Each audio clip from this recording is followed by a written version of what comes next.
Sud Radio, l'invité politique, Maxime Liédot. Il est 8h33 et mon invité politique ce matin à Sud Radio est Julien Audoul, député de Lyon et porte-parole du Rassemblement National. Bonjour. Bonjour. Quand est-ce que c'est terminé ? Ce sera terminé quand Emmanuel Macron partira. Voilà, je pense que c'est la meilleure des réponses. Malheureusement, on voit que le macronisme agonisant continue ses effets, continue de pourrir la vie des Français, et ça va être le cas malheureusement si ce budget s'applique, c'est-à-dire si la motion de censure que nous défendrons dans quelques heures à l'Assemblée n'est pas votée. Les débats qui commencent en effet à 9h avec 2 motions de censure, mais vous parlez de macronisme agonisant. Est-ce que vous ne participez pas à ce macronisme agonisant quand vous déposez des motions de censure alors qu'entre nous, ils n'ont aucune chance d'être votés ? On ne le sait pas déjà, c'est la responsabilité des autres groupes, puisque nous sommes clairs, nous sommes un parti d'opposition, nous avons fait un contre-budget, nous nous opposons à l'augmentation de la fiscalité, nous nous opposons aussi à la punition générale pour les Français, pour les entreprises, pour les Français qui ont travaillé, pour les Français qui épargnent, avec l'augmentation de la CSG qui est prévue. Après, c'est aux socialistes et aux LR de prendre leurs responsabilités. S'ils veulent véritablement se dissoudre dans le macronisme, s'ils veulent être les béquilles permanentes d'Emmanuel Macron, effectivement, il faut assumer ce positionnement, mais il faudra l'assumer aussi pour les Français. Ça veut dire que vous, Julien Audoul, député Rassemblement National, porte-parole aussi de ce parti, vous tendez une main, vous dites écoutez, les LR, ne vous laissez pas dissoudre dans le macronisme, les plus courageux, votez, certaines voix se sont déjà exprimées, vous leur demandez aussi de vous rejoindre sur les motions de censure ? Vous savez, ça fait des mois, si ce n'est des années, que nous demandons aux LR de retrouver un peu de courage, si ce n'est d'autre chose, peut-être qu'ils ont égaré quelque part, mais très clairement, on voit bien... Je ne demande pas à quoi vous pensez. Oui, voilà, mais très clairement, il y a une fracture entre l'électorat des LR qui veut très clairement la rupture avec le macronisme, qui se tourne de plus en plus vers Jordan Bardella, vers Marine Le Pen, qui veut le retour de l'ordre du mérite, qui veut le retour de la valeur travail, et puis des députés LR avec Laurent Wauquiez et Bruno Retailleau qui sont totalement macronisés jusqu'à la moelle. Pourquoi ? Parce qu'ils ont peur des élections. Pourquoi ? Parce qu'ils ont peur tout simplement de perdre leur siège. Et aujourd'hui, ça les conduit à voter un budget socialiste et à vouloir qu'un budget socialiste s'applique à notre pays.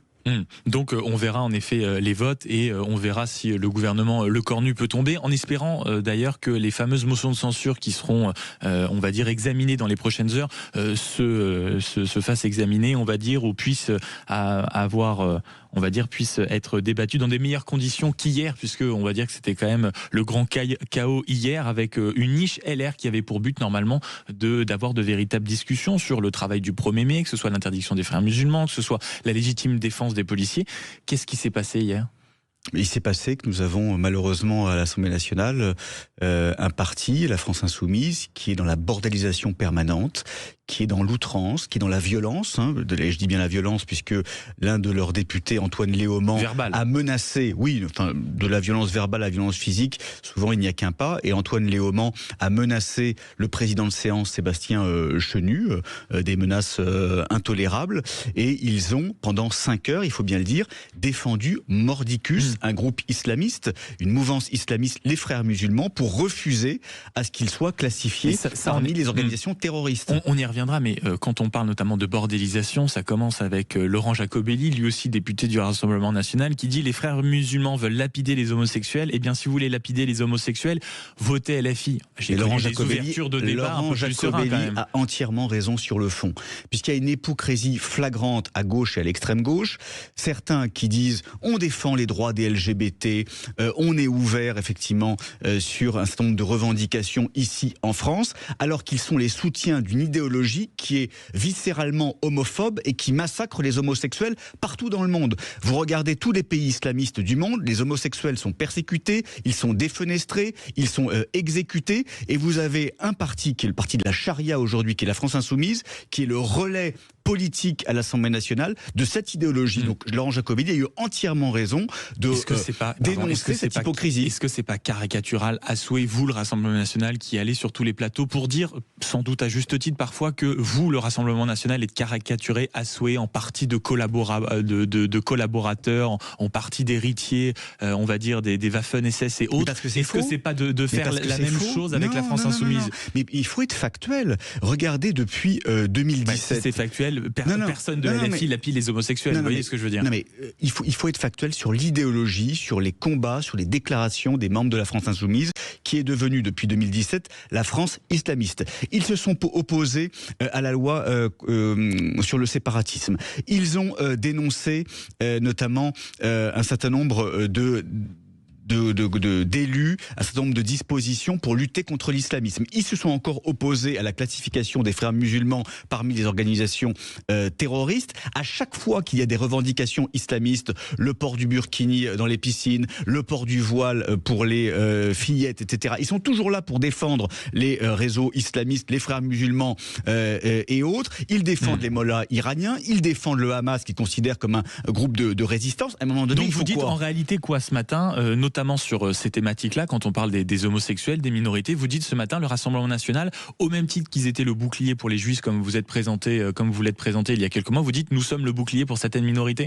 Mais nous sommes le bouclier pour tous les Français. Et effectivement, il y a des minorités qui seront en première ligne si demain les islamistes, malheureusement, arrivaient au pouvoir, ou si leur soutien politique Donc on est loin du temps de 2017 où le RN voulait abroger le mariage pour tous, c'était contre la PMA, ce genre de choses, c'est fini ça? Alors déjà, nous ne sommes pas contre le mariage pour tous. Vous vouliez l'abroger en 2017? Nous ne sommes pas contre la PMA, nous ne reviendrons pas sur la PMA. Ce que nous disons aujourd'hui, c'est effectivement que ce soit nos compatriotes de confession juive, que ce soit les femmes, que ce soit les homosexuels, sont menacés par l'avancée du fondamentalisme islamiste. La première qui l'a dit en 2010, c'était Marine Le Pen, rappelez-vous, qui avait dit que dans certains quartiers, il ne fait pas bon être femme, être juif, être homosexuel ou même être blanc. Donc vous êtes le bouclier des minorités. Nous sommes le bouclier de tous les Français. Nous sommes le bouclier de tous les Français qui veulent vivre en paix, qui veulent vivre en sécurité, quelle que soit leur origine, quelle que soit leur confession, quelle que soit leur orientation sexuelle.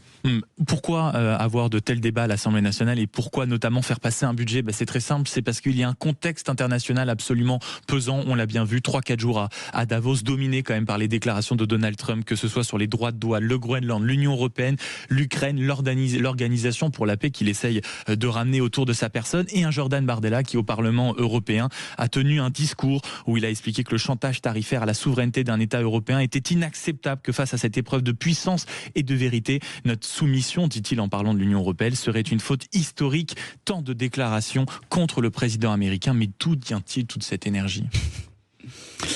Ce qui est hallucinant, c'est que ces déclarations montrent et révèlent la faiblesse de la France et la faiblesse de l'Europe. Que Donald Trump veuille défendre les intérêts américains, qu'il soit dans la provocation permanente, j'allais dire que c'est dans la continuité et c'est dans la logique américaine. Il n'y avait pas que Donald Trump. Avant, c'était un petit peu pareil, peut-être avec moins de réseaux sociaux et avec moins de fracas médiatiques. Mais là, aujourd'hui, il faut que la France se réarme, à la fois militairement mais aussi économiquement. C'est ce que propose Jordan Bardella notamment. Il faut que nous retrouvions la maîtrise de notre destin et notamment la reprise de nos souverainetés, puisque pendant des années on a considéré qu'il fallait brader nos souverainetés, qu'on pouvait se satisfaire à la fois d'être sous la tutelle américaine à l'ouest et sous la tutelle chinoise à l'est. Est-ce que ça veut dire que vous avez ouvert les yeux sur une menace que vous aviez peut-être sous-estimée, en tout cas sur un personnage, Donald Trump, que vous aviez tout simplement sous-estimé? Après tout, beaucoup l'ont fait, il n'y aurait pas de... On n'a jamais été les vassaux de Donald Trump. Sans dire les vassaux, est-ce que vous l'avez tout simplement sous-estimé quand on voit aujourd'hui Jordan Bardella prendre la manière de, on va dire, prendre la parole de cette manière, puis vis-à-vis de votre électorat qui est plutôt favorable à Donald Trump, ce serait peut-être plus facile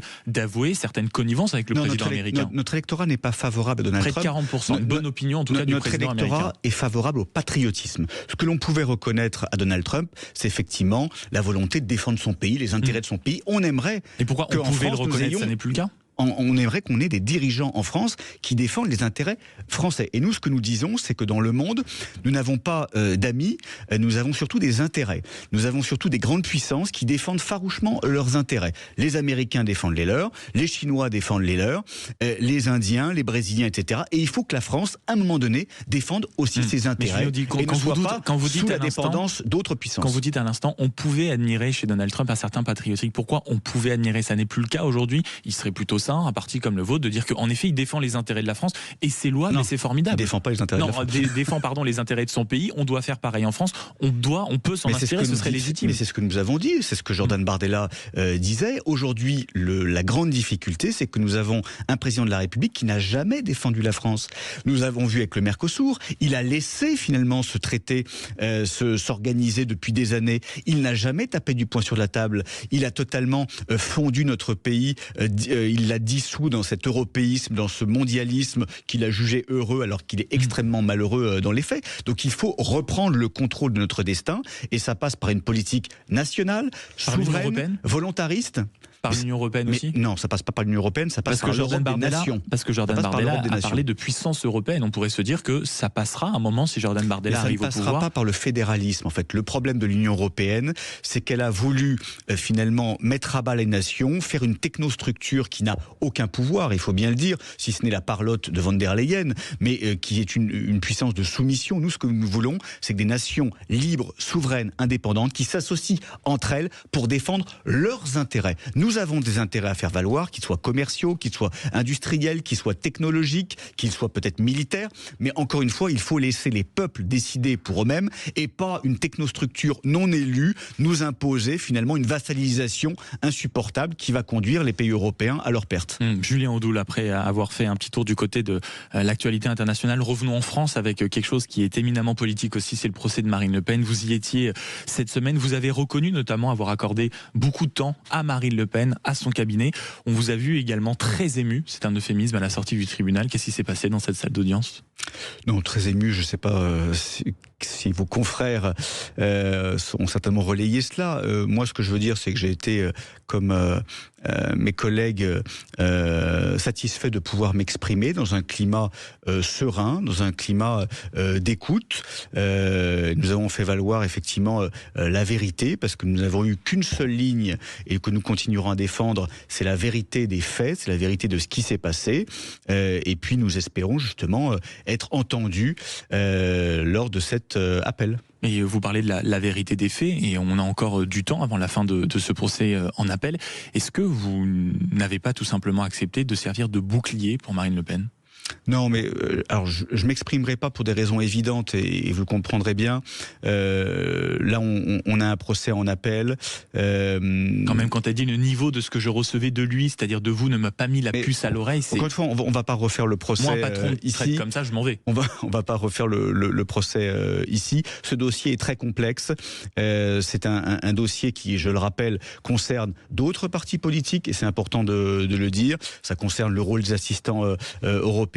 Ça concerne aussi la relation entre le Parlement européen, les députés européens. Nous avons un différend manifeste avec le Parlement européen sur le rôle des assistants. Le Parlement européen souhaiterait que les assistants soient des fonctionnaires de l'Union européenne. Nous considérons que les assistants doivent et peuvent faire de la politique également. C'est un différend qui concerne le MoDem, qui concerne la France insoumise.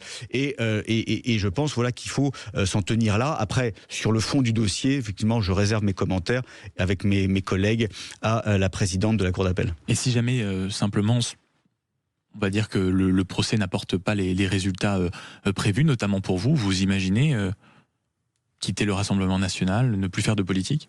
Non, mais on n'en est pas là. Encore une fois, nous, ce que nous espérons, c'est bien évidemment la relaxe. Ce que nous espérons, c'est tout simplement que notre innocence soit, encore une fois, confirmée, puisque c'est le cas, et à aucun moment nous n'avons de doute sur ce que nous avons fait et sur l'intentionnalité, c'est ce que nous avons exprimé. À aucun moment nous avons eu l'intention de mal faire, à aucun moment nous avons eu l'impression et l'intention de commettre une infraction, et nous espérons être entendus là-dessus. Après, vous savez, le combat politique, il est dur, et je pense que ce qui intéresse les Français aujourd'hui, c'est qu'il y ait une alternative crédible, politique, au macronisme. Et celle-là est incarnée aujourd'hui par Jordan Bardella et Marine Le Pen. Et Julien Audoul, vous allez, j'imagine, en tant que notamment porte-parole du RN, le porter sur absolument tous les plateaux au micro, donc des radios et devant les caméras des télévisions, y compris sur le plateau de Morandini ? Écoutez, vous le savez, Jean-Marc Morandini et la chaîne CNews ont, encore une fois, souhaité continuer cette relation et c'est une affaire, même en interne, ça gêne. Une affaire qui concerne, moi je ne suis pas dans les petits papiers et je ne suis pas concerné par la direction de CNews. C'est la responsabilité de la chaîne de maintenir ou non l'un de ses journalistes, l'un de ses présentateurs. Ça ne regarde pas le Rassemblement national. Non, mais vous qui prenez notamment l'exemplarité, on va dire le fait de respecter les sanctions, il a quand même été définitivement condamné. Est-ce que même en tant qu'élu, c'est votre job d'aller sur un plateau qui est animé par quelqu'un qui a été condamné, qui plus est pour les faits qu'on connaît? Moi j'observe, parce que moi j'ai aucune, évidemment... j'ai aucune difficulté à condamner un certain nombre de faits. J'ai aucune difficulté à être en soutien à de nombreuses victimes à la fois de violences sexuelles, sexistes. Moi, ce que j'observe, c'est qu'on fait énormément sur le cas de Jean-Marc Morandini. On en fait beaucoup moins sur certains autres journalistes, notamment de gauche. On en fait beaucoup moins sur certains journalistes. Quoi, on en fait trop sur Jean-Marc Morandini? Je pense qu'il y a une volonté de certains médias de se payer Jean-Marc Morandini, alors qu'ils sont extrêmement complaisants avec d'autres journalistes qui ont eu donc à la fois des comportements, à la fois des déclarations, des prises de position extrêmement contestables et condamnables. Quand je vois les leçons de morale de Mediapart, donc je rappelle que le patron a fait l'apologie du terrorisme et a encensé les terroristes palestiniens de Septembre Noir, je trouve ça extrêmement déplacé. Est-ce que vous retournerez sur le plateau? Mais encore une fois, c'est pas la question. Non, mais oui ou non? Mais oui ou non, oui ou non. Non, mais c'est très simple. Je veux dire, vous avez, en tant que porte-parole du Rassemblement national, d'habitude des réponses plutôt tranchées sur beaucoup de sujets. Est-ce que oui ou non, vous acceptez de retourner sur le plateau de Jean-Marc Morandini? Encore une fois, je retournerai sur les plateaux de CNews, bien évidemment, et sur ce qui est de cette affaire, je le dis qu'il y a un deux poids deux mesures entre certains journalistes qui sont épargnés et puis aujourd'hui une volonté de s'acharner sur Jean-Marc Morandini. Ça appartient à la chaîne CNews, c'est la responsabilité de la chaîne CNews et ni plus ni moins, ça ne concerne pas le Rassemblement national. Julien Audoul, merci beaucoup d'avoir été mon invité politique. Merci malgré les problèmes, on va dire, très, très singuliers concernant Paris et la circulation. On a réussi à s'entretenir avec vous, porte-parole du Rassemblement national et député de Lyon. Merci beaucoup d'avoir été à ce micro et bon courage donc pour les heures assis au siège de l'Assemblée nationale pour voir si oui ou non le gouvernement Le Cornu va tomber. Ça tombe bien, c'est de ce sujet dont on va causer avec vous, auditeurs 0826 300 300. Est-ce que pour rester crédible, la droite doit tout simplement appuyer sur le bouton censure? On en parle avec vous, 0826 300 300. À tout de suite.